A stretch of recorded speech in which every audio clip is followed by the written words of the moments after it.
I checked 4 houses and this is the first house. I'll give this house a 5, but the exterior will make me add an extra 2 points because you see it was neat, beautiful and nice. The living room was cozy. Let me not use the word small. I'm the only person who's going to be living, so it doesn't really matter, yeah? But the kitchen was a no-no for me. For a 2-bedroom, it shouldn't be having this kind of tight kitchen, and the amounts they were calling for this house, it shouldn't be having the kitchen of a self-con. And the road leading to this house is going to be a bit tricky. It's in a gated environment too, you know, security, but aside that, it's a very lovely, nice, quiet environment too. And I can't say if this is a good or a bad thing, but the main bedroom has a door that leads to outside, like outside. This second house is still under very serious construction. As you can see, it's still under works. The staircase is tiny and it's for 2 upstairs flats. So I absolutely love the balcony. The balcony is airy, big, but I feel like there's going to be apropos here because the way the flats downstairs kept looking upstairs, and there was somebody that kept calling me. Hello, how are you? The child, and they all turned and were looking, and I was like, nah, I cannot sit in peace here. But it was the balcony I actually liked to this house. The sitting room was quite spacious. The rooms airy. The road right in front of the gate of the house is a no-no. Like, it's muddy, and we don't know how long they're going to take to finish the house too. So I'll be giving this house a 5. Had to get some malt and water for myself on the rider because the day has been hot and stressful. This third house is the house that I said I really loved, but the issue is, number one, the road leading up to the house is extremely bad.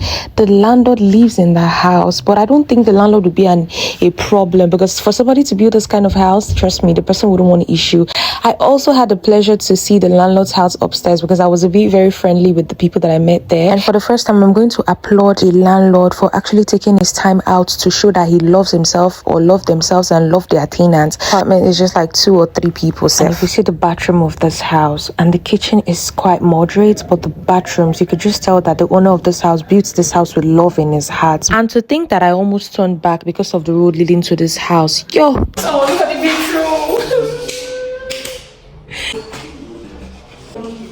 I love this. I don't have anything to say about this house, but the road is bad. And then right beside the building, there's like a mechanic that fixes buses, like yellow buses. So it's even in terms of safety, which I spoke to somebody about, and they were like, yeah, that area is not really, I'll be giving the house an 8 because of the road and the mechanic issue.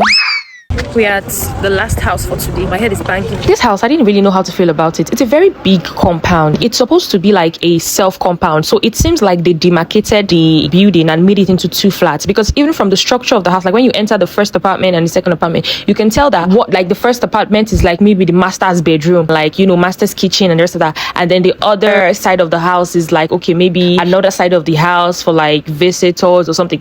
Like, you could literally tell. And another issue I had with this house was, if you're about to enter, if you're cooking in the first apartment and somebody in the second apartment is going into their house, you can see the person going into their apartment, like right by the window side. But in terms of like vicinity, very okay. It had like security before you go into the street. It's a very small street, but I didn't really understand. Like, the house felt dark for me, and then for the price they told me, because this house is close to, I don't understand why windows are like very small. Like for the parlor, one of the parlors had just one window, and the window was very tiny, and it felt dark. I don't know. And if I decide to take this house here, there will be a whole lot of repairs you have to do because the ceilings were already falling off.